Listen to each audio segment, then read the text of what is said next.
Hey guys, and welcome back to Functional Print Friday. If this is by chance your first time here, this is actually part 2 of 2 in a video series on building a full case for one of these RIDEN DC power supplies. So if you missed part 1, just look down in the video description of this video. I'll put a link to part 1. So where we left off is I had designed sort of the rough outline of the case with some sloping sides and 2 versions of the front bezel, and I was pretty pleased with this, but I cut the video off because we spent a lot of time looking at how this guy works and working on the initial part of the case design. So this week we're going to finish this guy off. We're going to design all of the details in that part of the case that I showed you before, and we're going to test everything, and there's going to be a giveaway at the end, actually a couple giveaways to celebrate 2,000 subscribers. So hang around to the end of the video. There's going to be an opportunity to get some free stuff. Okay, before we get back into the design work on this, I want to take care of one thing. Last week when we opened this guy up and tested everything out, there was no battery that came with it. So I ordered batteries, they have come. Let's get the battery in before I forget to do it, and then we got to take the whole thing apart to put the battery in.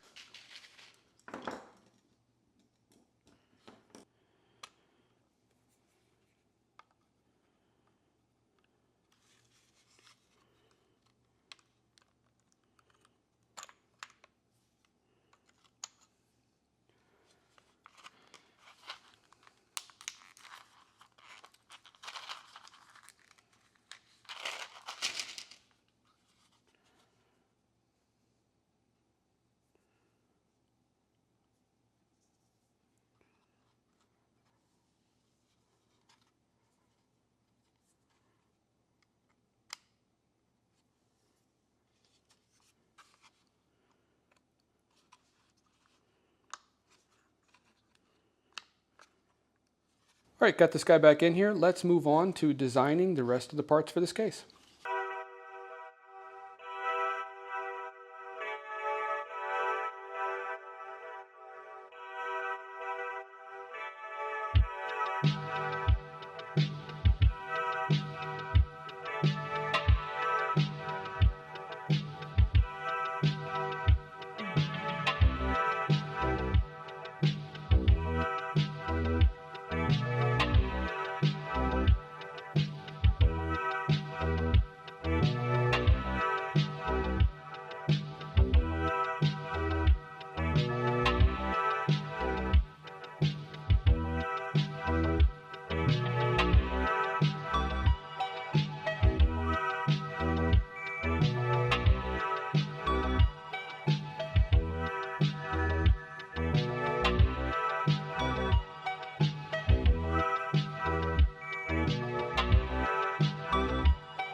All right guys, and here's where we're at so far. So I kind of stopped here again because I think we probably want to do a test print and just see how things are fitting.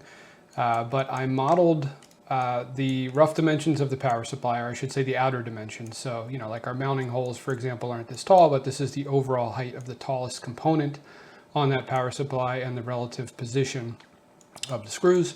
Same thing with our fan, our power inlet.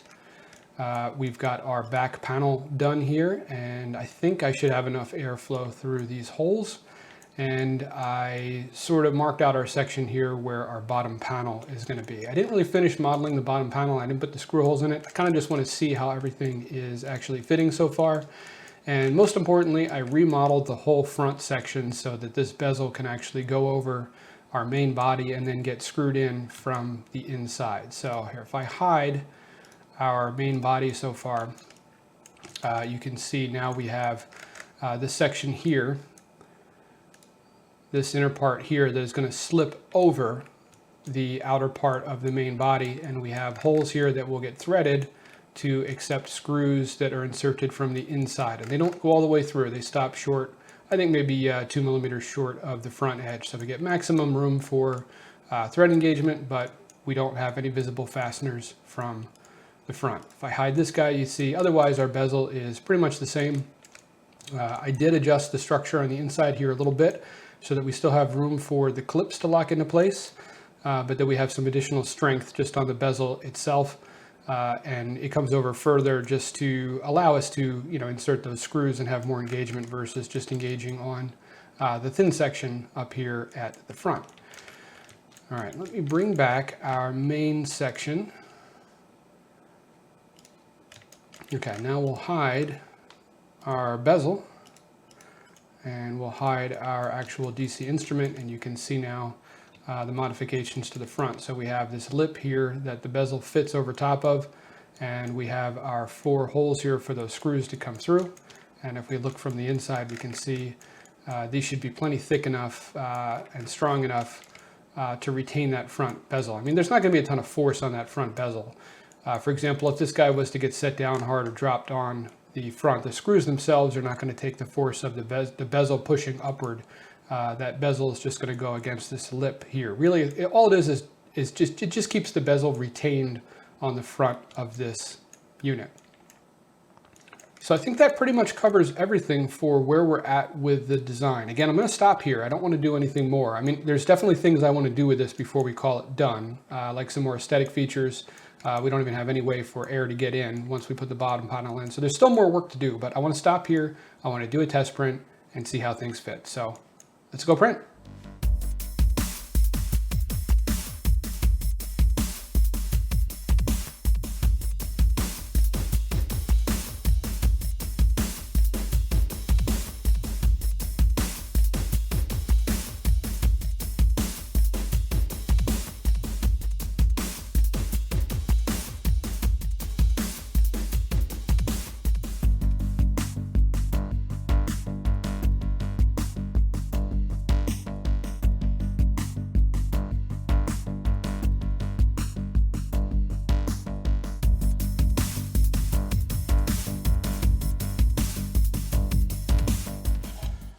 All right, and our test print is done. And I was a bit hasty with my removal of some of these supports because we're not actually going to be able to use this guy in the finished product. We're just going to use this to determine if all of our holes line up before we go and make any additional changes to this guy.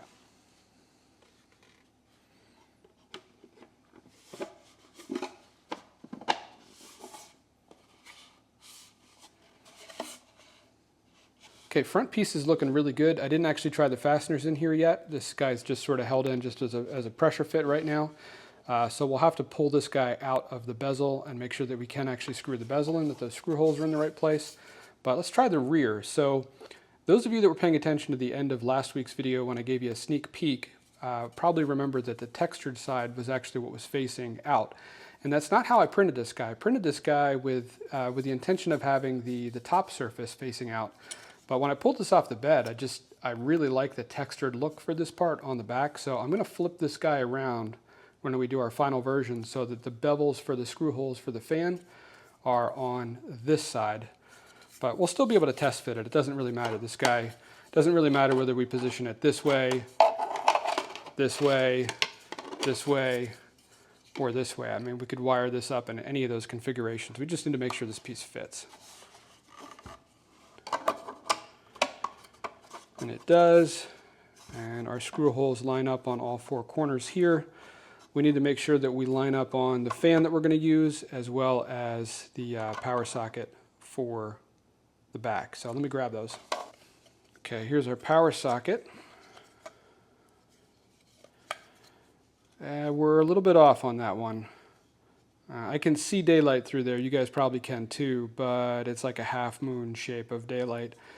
Looks like we're probably off by about 1 millimeter, maybe half a millimeter. at least on those holes. I can almost push it in place, but all the play, if I center it, we're definitely off by at least 1/2 millimeter, maybe a full millimeter. So we'll need to adjust that. Not sure how I ended up that far out on that piece, but that's why we do test prints before we do final assembly. And for our fan, yeah, I don't know if you guys can see that from that angle or not, but we're right on the money with the fan, so that looks good. All right, let's see if all the screw holes line up.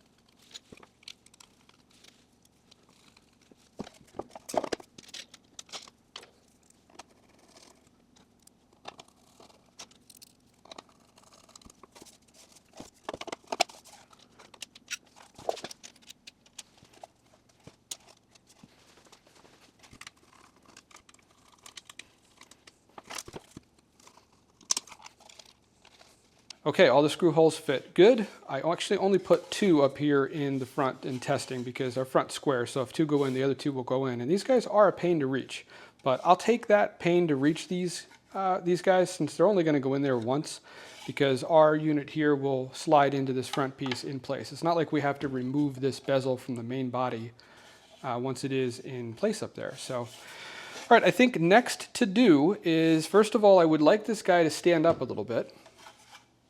We already have sort of this slope built into the case itself, so the front is already going to sit back a couple of degrees.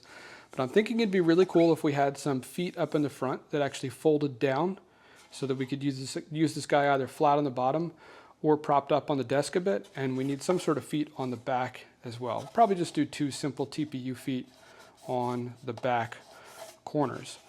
We also need to design the rest of this bottom piece. I roughed that out, but it does not have the screw holes in it yet, and we don't have any way to get air into this case. We're going to have plenty of air coming out from this guy in the back here, but we're going to need to get air in. And what I'm thinking is, because we have all of these components here as well as a fan here, and then we have the power supply, what if we have our vent holes basically along the front of the underside of the panel?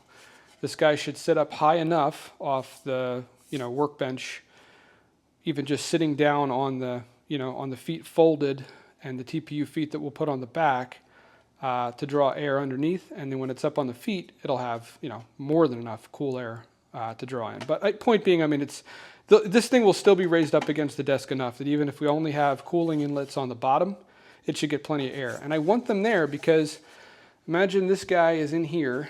I don't want to lock it into place, but so this piece is going to be all the way in here. If we have air coming in the bottom, it's going to force it basically right over these components or right over part of these components and then across that power supply as well before it exits the back of the case. So that should give us more than sufficient cooling for this guy. All right, let's get back to the design.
All right, guys, it is done, and I'm excited to share it with you, and I'm excited to start printing this because I added quite a bit to this. So I added this feature to the top. This is mostly from an aesthetic perspective, but also to give your fingers kind of a place to rest and grip as you operate the knobs and controls. I noticed with the test print, the way I was resting my hand on it, you know, the fingertips from the top of my hand were sort of resting on the top and had no place to go while I did most of the work with my thumb for pushing the buttons and then turning the knob with my thumb and forefinger.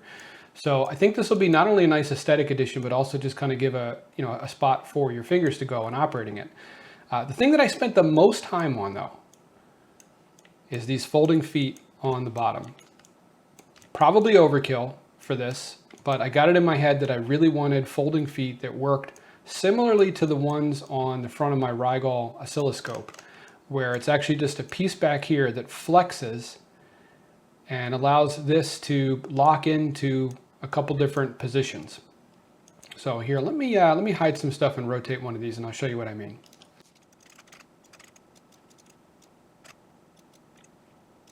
Okay, there we go. So you see this recess here in this foot. There is two of those. There is one here that allows this guy to lock into place when it is in the fully open position. And there is another one that we can't see. Well, here I could hide this. There's another one here that allows it to lock into this position when it is folded all the way up. And see, if I bring that back and we get rid of the foot itself, you can see the way this works is this piece here is only attached at the back. Okay, so it's allowed to bend slightly up and down and has a portion that protrudes here. So what happens is it kind of acts as like a cam, right? So as we turn this, it forces this to bend either up or down to allow a little extra clearance for this guy to pop out of that groove and then rotate around until it locks in place at the other position. We've got TPU feet on the back, and one thing you might notice is these guys are actually angled in a strange fashion, and that is no accident. I just drew a line back here, sort of an imaginary line that runs to the back of the unit. You can see that crosses exactly where our TPU foot is. So when these feet are in the the folded down position like this, rather than just touching on a single contact point, if this guy was straight, it would only touch on just the corner.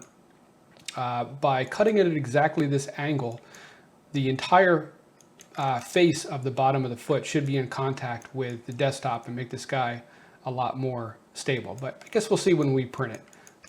I modeled this that many times until I was happy with how it worked. I didn't try and do it on the full case because it would be ridiculous to try and print this full case body. So I modeled this piece separately and just printed the test solid piece and the test foot until I was happy with the contact point and how it actuated, and also the exact clearance size that we needed for an M3 bolt to go through there. And then I just transferred that over to the front of the case. Other thing I spent some time on is, and I know we don't even see it, right? It's on the bottom cover, but I thought rather than just cut some plain old slits in here for ventilation, that we would do a honeycomb on the bottom, which I think has a neat look to it.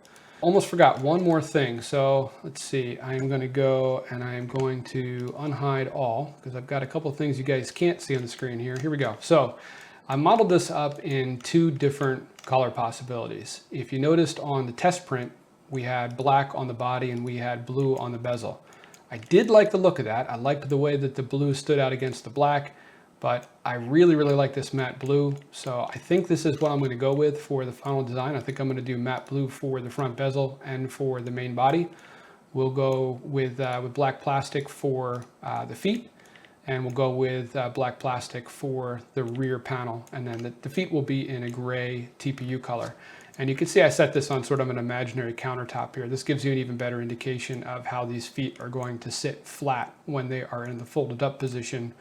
And it'll rest on the back edge of our TPU foot, keeping the actual back edge of the power supply case up off the table. So I can't wait to see what this thing actually looks like in person. So I'm gonna go start printing, and when we come back, I should have some parts to show you guys. Let's see if everything fits. Let's see, our vent holes go to the front. Yep, that drops right in nicely.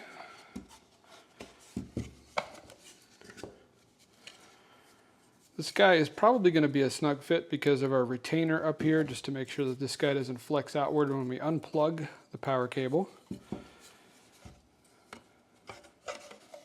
So we've got to fit that guy, this end in first. And hopefully it should just flex and drop down into place.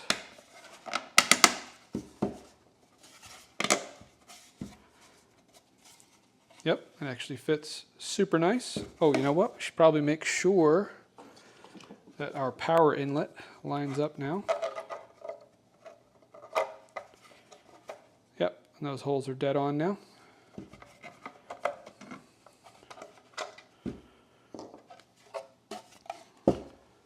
This we already know fits, but let's just make sure. Yep, that drops right in. And our feet, they're not going to stay in here because I didn't grab the fasteners for these yet, but just make sure they do fit in there.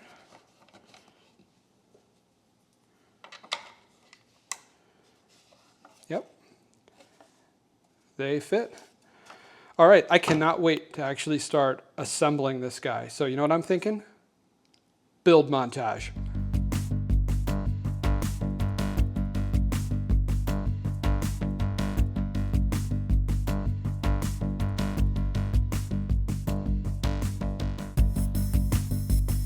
All right, let's go wire this up. All right, there just really wasn't enough room to shoot while I was doing this, but you can see the wire comes over from the inlet over to the switch, and then that's our hot lead coming over, and our neutral lead comes over this way, and then they split off. One side goes to our very small transformer and buck converter for the 12-volt supply for the fan, and the other set of leads comes down to the input side of our larger power supply, switching power supply, that is the 53 some odd volts out, and then that heads directly over into the back of our RIDEN unit.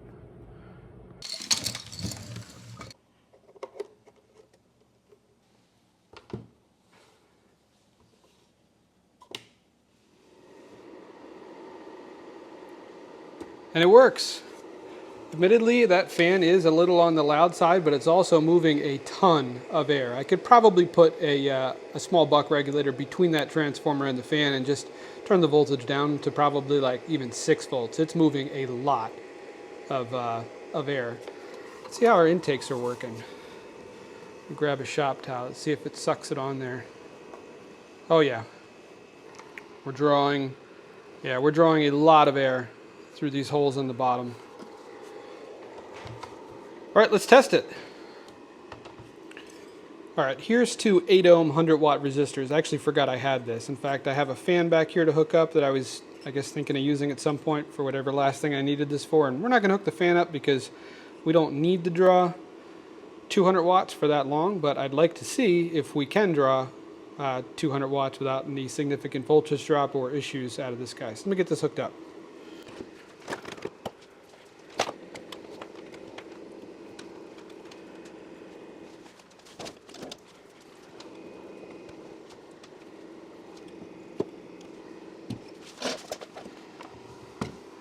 Okay, I've also played around with this a bunch, and I actually know how it works now. So the main thing I wasn't understanding before was how you get out of the menu, which is actually quite frustrating to not know how to do. But if you're in menu, if you just tap this guy, you're out. So even if you're in like a second menu where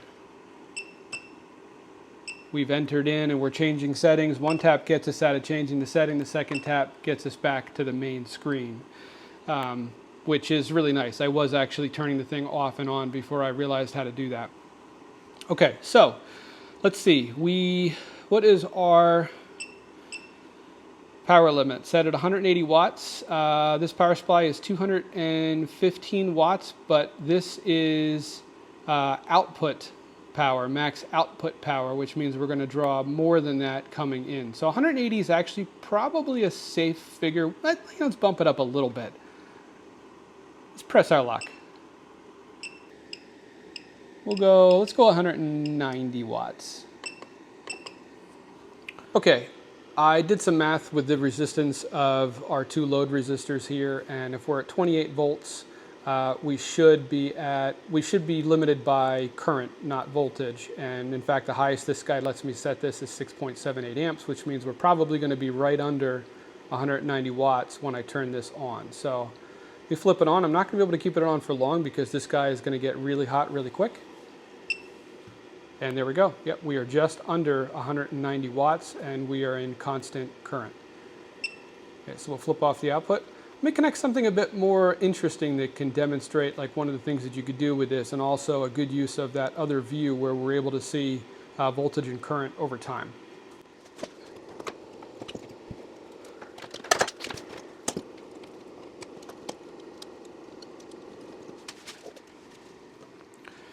Okay, this is an old motor out of a drill that I took apart, and in fact it has got a small speed control on it here as well. So I think this guy ran on like 7.2 volts originally. So let's get our voltage knocked down. Let's set our voltage at just 7 volts. And this guy's probably pretty power hungry. Let's give it 10 amps. And when we turn on our output, nothing should happen because I'm not squeezing the trigger here, but let's see what happens. Yep, okay, so if I squeeze this,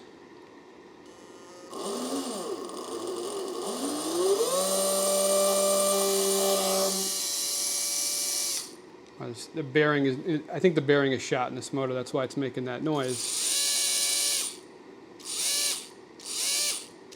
Notice if I squeeze the trigger real fast, we go into constant current mode because this guy's trying to draw almost unlimited power to get from 0 RPMs up to the RPMs that it wants to go at the voltage that we have set. Watch really quickly on the display. See, it's drawing 10 amps just briefly. So let's shift over to our other screen. Okay, so now we're just seeing a flat line down here because we are putting out 7 volts, so that the green line is our output. But as I squeeze this, we see our current come up as well, and we can scale this. So like right now it's telling us it is 2 amps per division on the screen.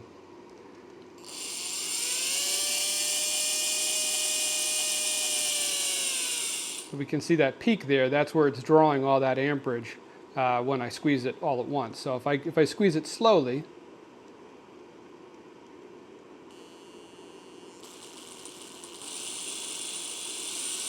yeah, it kind of cogged there. It still drew quite a bit of amps on startup. Scale this up even further so you guys can see this better. Oh, you know what? Let's try setting. What happens if we set our amperage way down at 5 amps and then just squeeze it fully?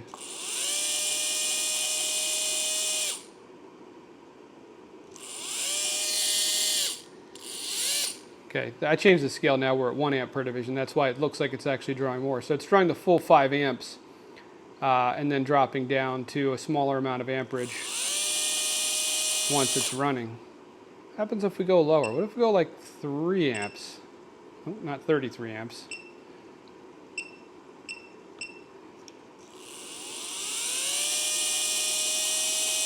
Oh, that's interesting.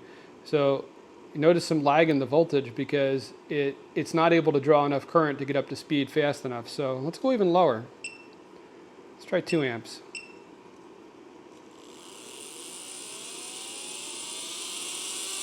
Oh, that's really cool. Let me scale this up so you guys can see that better. So as soon as I squeeze this, the blue line, the amperage is going to go right up and just hold at 2 amps. Right now we're at 0.5 amp per division. The division is the lines here on our graph vertically. The green line is the voltage. Watch what happens to the voltage.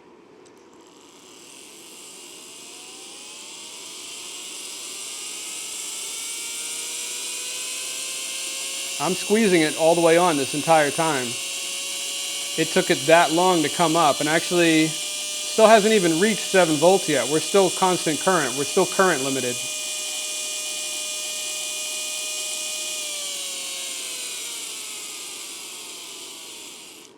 And the purple down here, by the way, is the amount of watts that we're drawing. It's a little bit hard to see at this scale. Let's see what happens if we go 1 amp. Yeah, it doesn't even, the motor won't even spin. It's drawing power. It started that time. It's just going right up to drawing 1 amp, but it's not enough to turn it. Let's try 1.5 amps. Oh, there we go. Oh, now the voltage is coming up really, really slow.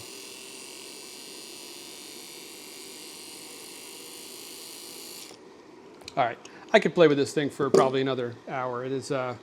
It's a fun toy. All right, guys, it's late. I got to start editing this video. I'm really pleased with how this thing came out. I might even talk about this more in a future video, but just a kind of a quick walkthrough again on the features of this guy. We've got the folding feet on the bottom, so this guy can sit right on the feet. And if it sits on the feet, it's actually just sitting on sort of like this. Well, we look down from the front, you can see it sits sort of on this, the hinge part of it. So it does raise it up, so we still have airflow for our intake down here. And we've got TPU feet on the back. Or we can flip these guys up. They stay in position and set this down, and then the front is raised up and has even more airflow into the bottom.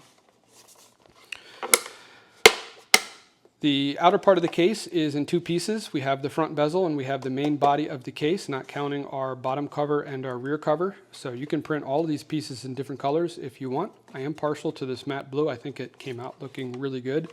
But I'll admit the test one that I did with the main body in black also looked really good. I definitely like having the rear cover in black regardless, and I think having the feet in black just gives it a nice accent look as well. From an accent perspective, even though we don't see the bottom, having the honeycomb vent intake I think is just a nice touch, as well as our accent up here on the top, our accent up here on the front bezel, and just the way that everything flows down into the front panel of this power supply. To me, I'm partial to this. I mean, it's my own design. I think this looks like a high-end piece of equipment. I am really pleased with the result of this. Honestly, I think the design of this looks better than a lot of the commercial power supplies and things that I have bought off of Amazon, and I'm proud of it. I hope some of you guys are interested in making one, and in fact, along those lines, a couple of you reached out and said, hey, what a cool project, but I'd like to make one, but I don't have an old power supply that I got from your friend's piece of network equipment. I hear you guys, and I'm one step ahead of you. Here is another body in the final design. So I'll have the STL for this as well, available for download along with all the STLs for this guy. But what's the difference with this one, you say? Well, I went and I found a standard sized 48 volt 4 amp power supply, and I already tested this guy with the RIDEN 6018, and I was able to draw a constant 4 amps at the max voltage on this guy with I think maybe like 1 volt droop on the input, and it sustained it for a long time. I was a little skeptical because this guy's, it's cheap. This was 15 bucks. I don't know if it's on sale. I'll link it down below. I wouldn't wait to order it because I think that's a heck of a deal. $15 delivered for a 48 volt 4 amp power supply that was able to continuously deliver the full rated output. And as you can probably guess, this version of the main body has been adjusted so that the mounting holes line up perfectly with this power supply. So if you pick up this power supply and you pick up the RIDEN6018, or really anything in the RIDEN 6000 series, I think from the 6006 up through this one, and I think actually there's a 6024 as well, one step up from the sky. I thought the 6018 was the top of the range. I think there's actually a 24 amp. But anything in that line is going to be the same physical dimensions, same screen and buttons and knob, everything set up, and will lock right into this bezel. So if you pick one of those up, you pick one of these power supplies up, and you grab all of my STLs, you can also own one of these really nice power supplies. And to celebrate 2,000 subscribers, what I'm going to do is I'm going to buy, I'll buy 3 more of these. I'll buy 3 more of these power supplies, and I'm going to give them away to you guys. Okay, so how do you get to be one of the 3 lucky people that get sent one of these for free to get you started on your project? Well, it's really simple. You've only got to do 2 things. Number 1, you guys could probably guess this one, you got to be subscribed to the channel. Number 2, leave me a comment below, down in this video. It's got to be on this video. Leave me a comment that says what your favorite part of this build was. Again, got to be on this video. Don't leave the comment on the part 1 video. I'm not going to look at the comments. I mean, I'm going to look at the comments on that video, but it won't get you entered to win. So again, number 1, be subscribed. Number 2, leave me a comment on this video that says what your favorite part of this build project was. You could tell me you like the color of the filament. It's fine. I'm not going to be super picky, but I'd just love to hear what you guys think about this build project, what your favorite part was. So you do those 2 things, you are entered to win, and I will pick 3 lucky people to get one of these guys for free. I'm going to cover the cost of the power supplies, and I'm going to cover the cost of shipping it out to you. You are on your own to pick which RIDEN head you want and order that piece, and to print all your individual pieces for your build. But this will get you started, and I can't wait to be picking 3 winners next week to send these out to.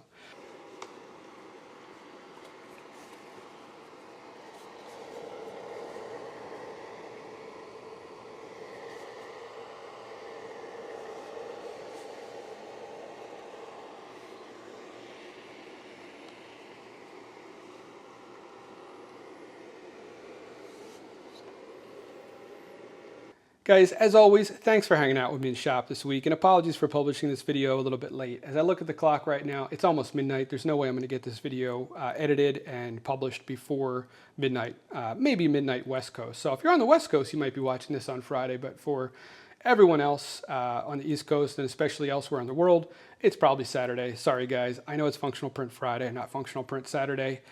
This project took a lot longer than I thought, but thanks for hanging out with me for it. If this is your first time on the channel, I do a new video like this every single week.